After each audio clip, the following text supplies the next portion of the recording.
Hello again and welcome to our Monday conversation of Campbell baseball, as always brought to you by our friends at Southeastern Interiors. I'm Chris Amar along with head baseball coach Justin Hare. And Coach, first we'll talk about, because of the weather, where we're at today. Some might not have seen yet, but this is the inside of your brand new indoor hitting facility. Yeah, it's a great facility. You know, it's a building we've had for almost 20 years now in the program, and it needed a big time uplift or facelift, and we were fortunate enough to have the resources to do it and put a lot of resources into it to clean it up and make it more useful for our guys and make it a place that they could be proud of and help develop. And it's paid off big time for us so far.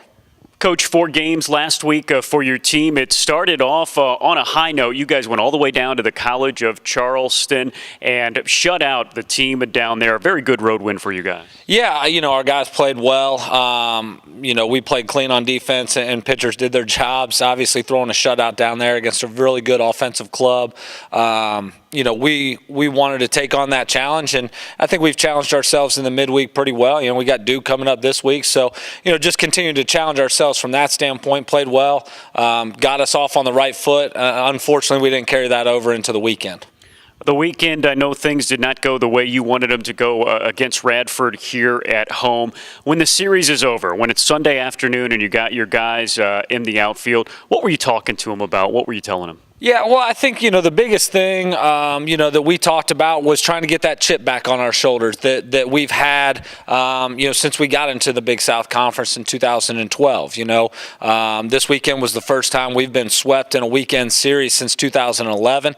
When we got into the Big South Conference in 2012, our guys played like they had something to prove. They played with their hair on fire week in and week out. And this weekend we really didn't do that, and which was really disappointing for me and our staff and our guys, quite honestly, and just kind of challenge them to play better and pour more into it and really try to get that chip back on their shoulder because, quite honestly, this club hasn't won anything. And we got off to a good start and got a little complacent here the last week or two, and really kind of need to get those engines reared up and ready to go again.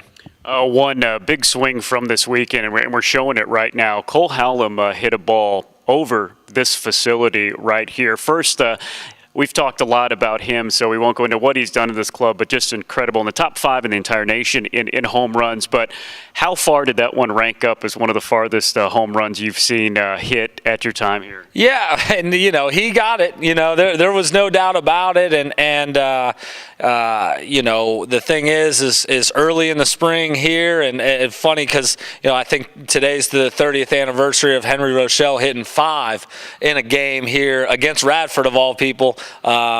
In 1985, and to talk about Cole hitting a pretty sizable one the other day is only fitting, and the ball will travel if you can put good contact on it, and he certainly got the one on Sunday and cut the lead in half for us. Unfortunately, we weren't able to capitalize any further, but he's been tremendous and continues to do the things we're asking him to do and work really hard, and he's seeing the fruits of his labor for sure.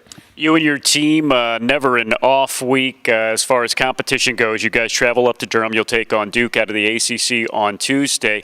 And then you hit the road against Presbyterian. It's a Thursday, Friday, Saturday series, all afternoon games as they don't have lights there. But a chance for you guys to get back on track. Yeah, it's a big week for us. And again, we talked about it last night after the game that 7 of our next 9 are on the road. So we've got a very good Duke club tomorrow up there at their place. So it should be a good challenge for us in the middle of the week again, and then we get right back on the bus on Wednesday and head down to Presbyterian, get ready to play them on the short week because of Easter, and they've had some impressive wins. They've beat Central Florida, they've beat Indiana. Coach Pollock's always got his guys ready to roll, so it's going to be a good challenge for us, but we certainly need to get back on track and kind of get that fire in our belly again, and hopefully come out and play well and do the things that we did early in the year that gave us an opportunity to be successful. And it's not about, wins and losses. It's about playing the game the right way and doing the little things right. and how we've built this program and got us to where we are today. If we do those things, we'll be in a position to be successful this week at Duke and at Presbyterian. If we don't, we'll struggle again, and we'll be looking for the answers when we talk this time next week, and hopefully that's not the case. Campbell on the road at Duke on Tuesday. That game will be brought to you through the Duke Blue Devils on the ACC network. The first game of the three-game series on Thursday, 3 o'clock against Presbyterian, will be on the Big South network. Campbell finally back home a week from this Tuesday. East Carolina comes into town. For head coach Justin Hare, I'm Chris Amar saying so long, and we'll talk to you next week.